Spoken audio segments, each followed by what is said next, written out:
Je vous emmène aujourd'hui 15 août 2024 à la procession. C'est la fête de la Dormition de la Vierge pour les orthodoxes, l'Assomption de la Vierge pour les catholiques. Et nous voilà partis dans le petit village de la Chapelle de Brin en Bretagne. Nous sommes sur les bords de la Vilaine. La procession se prépare, voilà les bannières sorties, puis la Vierge, puis d'autres bannières, les croix de procession qui pour l'occasion ont été repeintes. La foule se groupe derrière et voilà. Ave, Ave Maria, Ave, Ave Maria. Nous allons à l'enclos paroissial qui est à quelques centaines de mètres de l'église où la messe doit être dite. Voilà, et tout se met en place, les bannières, les fidèles, l'autel. Mais ce lieu est absolument étonnant. Voilà, la grotte de Lourdes reconstituée avec ses cailloux, ses rochers et la statue de la Vierge comme celle de Lourdes. Et pourtant à l'horizon, c'est la vallée de la Vilaine avec les marais et autour de cet enclos, dans cet enclos, autour de la célébration de la liturgie, il y a bien d'autres éléments regardés.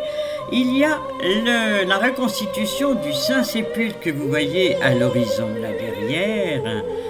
C'est un Tinatine qui en sort, puis Tsotenay, et regardez l'intérieur tout à fait 1880 à l'époque de sa construction avec ce Christ ici qui est en bronze et qui vient d'un calvaire dont la croix a été abîmée par les temps. Voilà le plafond et surtout sans oublier la statue de Sainte Anne et de la Vierge Sainte Anne, patronne de la Bretagne. Regardez cette jolie bannière où c'est écrit « Garde au cœur des Bretons la foi des anciens jours ». C'est quand même magnifique. Sortons de la grotte.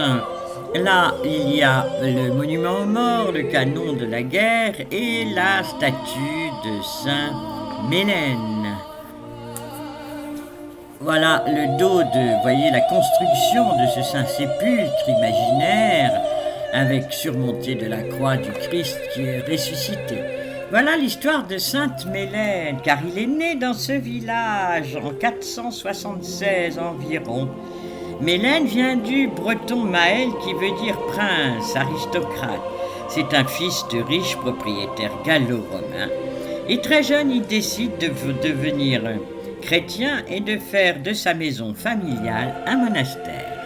Il est très vite très célèbre à cause de sa sagesse. Il entre en relation avec Eusébius, le duc de Vannes, un gallo-romain comme lui, très influent.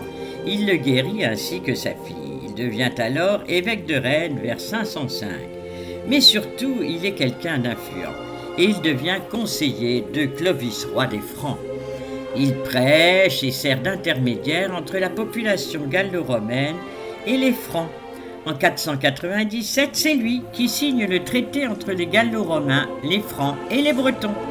En 511, au concile, il joue un rôle de premier plan et se fait l'avocat des Bretons. Il meurt vers 530, est enterré sur la colline du Champ de Repos à Rennes. Là, nous sommes devant la statue de Saint-Joseph qui a été offerte par la famille du Halgouët à Lys de l'Épée et son mari, le colonel. Et voilà, la liturgie se poursuit avec en préparation des agapes. Voilà les tables qui attendent que la cérémonie soit finie. Voilà la foule. Mais ce n'est pas tout. Il y a une autre inauguration, c'est l'enclos paroissial, cette fois-ci avec la statue de la Vierge, dans le village voisin de Renac, et que les garçons ont repeint. La Vierge a été repeinte elle aussi. Et regardez la foule qui se presse pour prier la Vierge et remercier les enfants de ce bel acte généreux qu'ils ont fait pendant leurs vacances, repeindre les grilles de la Vierge.